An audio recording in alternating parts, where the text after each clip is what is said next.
you want a revolution. You know, I suppose any revolution is defined by a group of people who choose to challenge the establishment. And we're trying to break at least the recent tradition of brewing in America. That's the revolution. That's our revolution.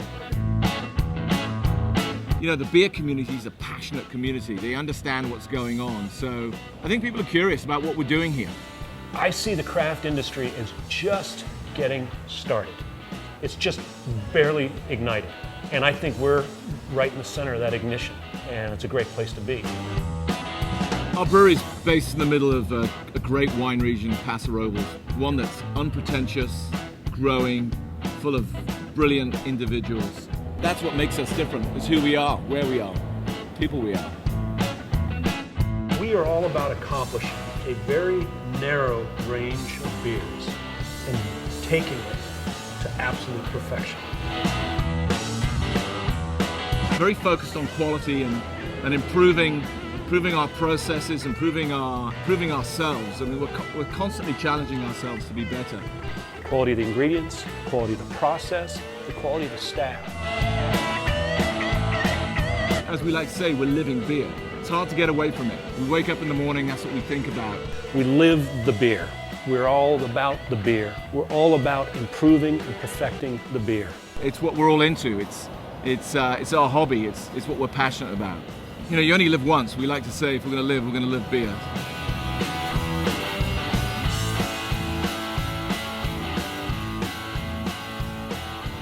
So we're talking about the Pale series here at Firestone Walker. It starts with DBA and ends with our hoppier IPA. This brewery started brewing pale ale. In fact, our very first beer is an English pale ale. So our whole Pale series really centers on that foundational piece. In the case of Firestone, really it comes down to layering of hops and layers of more extreme flavors as we've evolved as a brewery.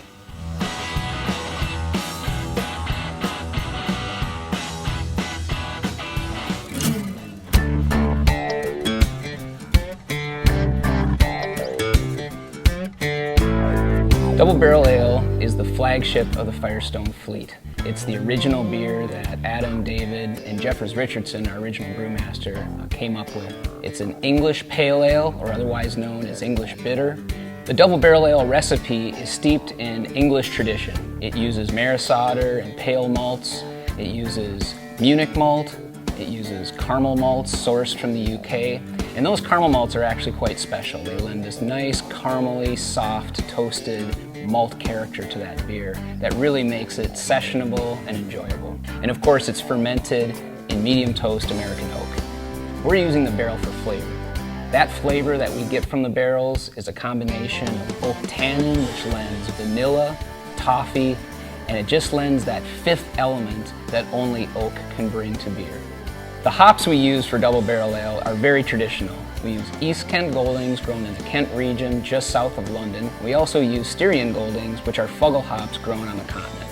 They lend this beautiful, noble-like, resiny character that's very agreeable, not fruity and pungent like our IPA and Pale Ale, but just resiny, soft, and beautiful. No matter when I have it, it's just a really friendly, easy drinking beer, and it's become the taste of the Central Coast.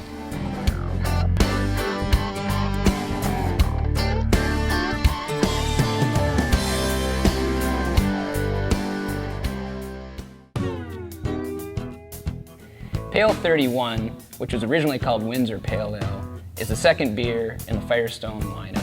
It's really a straight-ahead American-style pale ale, and we took what was originally kind of an English bitter base and brought some West Coast American hop love. So when designing Pale 31, I had in my mind the body of a Pilsner with the aggressive hoppiness of an IPA.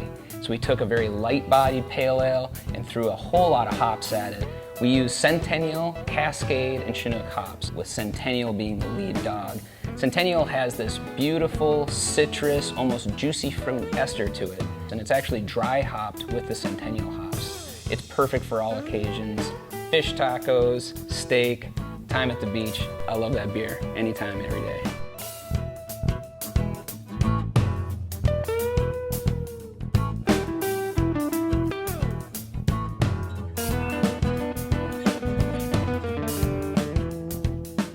Union Jack is basically Pale 31's big brother. It has all the things that Pale Ale has in the way of light, malt, toast, and hop, but everything's turned up a notch. It's got just tons of hop character and expression. Union Jack incorporates not only Cascade and Centennial, but we bring a couple of the newer cultivars to the table. We have Amarillo, we have Simcoe, and a touch of Citra hops. We try to use a blend of hops in these beers to make sure that from season to season, we can bring consistency to the table, but that we also have this nice round flavor profile throughout the beer. Union Jack uses 4 pounds of hops per barrel brewed, compared to DBA, which is 1 pound per barrel. That means it is a hoppy brew. I love all my children, but I really love Union Jack. It truly is an American-style West Coast IPA, but it has the immense balance and drinkability that is at the base of all Firestone beers.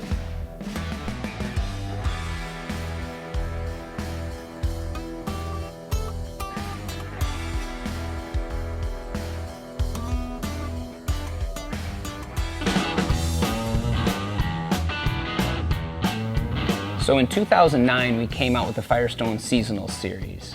We had a long time to think about what we wanted to do and tried a lot of different recipes over the course of time.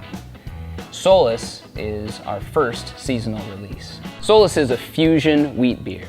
It takes the elements of a Belgian wit or Belgian style pale ale and infuses the soft textures and banana and clove of Bavarian Hefeweizen. Straight from the tap, you're going to see a hazy opalescence from the protein and yeast left behind because we don't filter. You're going to see a nice pillowy, white, foamy, frothy head and a really nice effervescence. The Bavarian Hefeweizen portion is literally brewed separately as Bavarian Hefeweizen. We use the yeast from Bavaria and we ferment at a warmer temperature to give that nice ester and fruity characteristic. We really nail the banana and I love that part of a Bavarian Hefeweizen. The Belgian Pale Ale portion helps bring the spiciness, a little more of that drinkability, and all those characteristics that you like in Belgian wit beer. So really, it truly is a fusion of 2 separate beers that come together to make what I find just to be the perfect fish taco summer seasonal beer.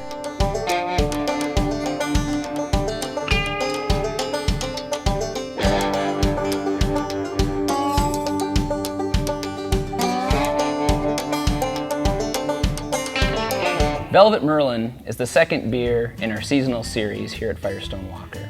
Velvet Merlin's flavor profile centers in on roasty, chocolate, coffee-like characteristics that are brought to the beer through the use of roast barley. We use 15% oat in this beer. The toasted oats that we use have a nice toasty characteristic to them, and it really lends to a nice texture and body in the beer.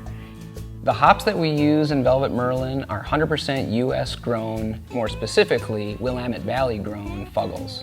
It adds a very subtle, slightly spicy, but more noble English quality that shouldn't stand out. This beer isn't about the hops, it's all about the malt, the middle, the chewiness of the oats, and just that wonderful texture that comes from an oatmeal stout.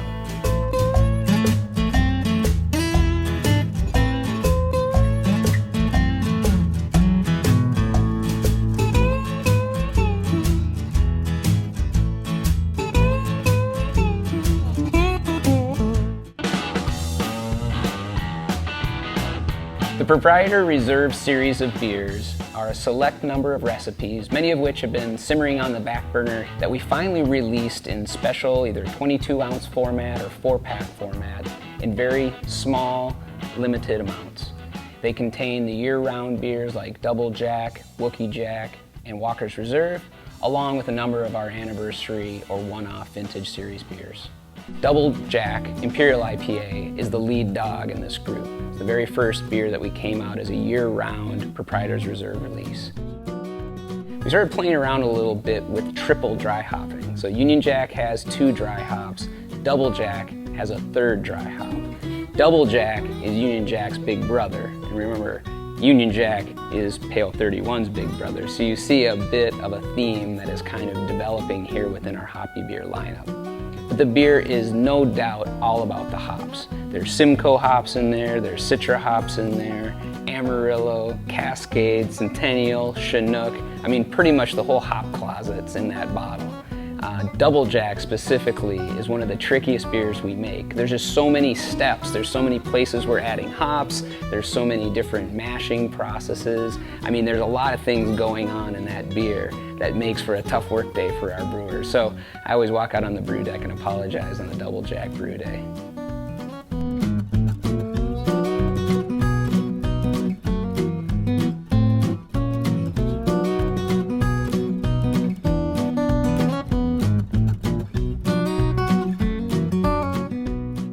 Walker's Reserve Porter is a recipe that's been with the brewery since the very beginning. When we came up to Paso Robles, we started brewing this beer in a little bigger format, and we started integrating more barrel fermentation, and we added bottle conditioning to the 22-ounce bottles. Now, like with all of our other dark beers, if light does not pass through it, we don't filter it. So if Reserve is an unfiltered beer, about 50% of it is fermented in the Firestone Union. So it actually has the largest percentage of oak of any of our beers. It brings vanilla, oak, tannin, and in the case of the porter, I get a little more of that toasted coconut characteristic. It uses East Kent Goldings, which bring a nice resinous hop character, but we also use a little bit of Cascade, which gives it a little American twist. And the bottle condition just helps to create this really soft and beautiful texture in that beer. It's much more about the aggressiveness of chocolate malt, and it has that barrel fermentation piece. So not so hoppy on the stout in our lineup, and a little more hop aggressive in the porter in our lineup.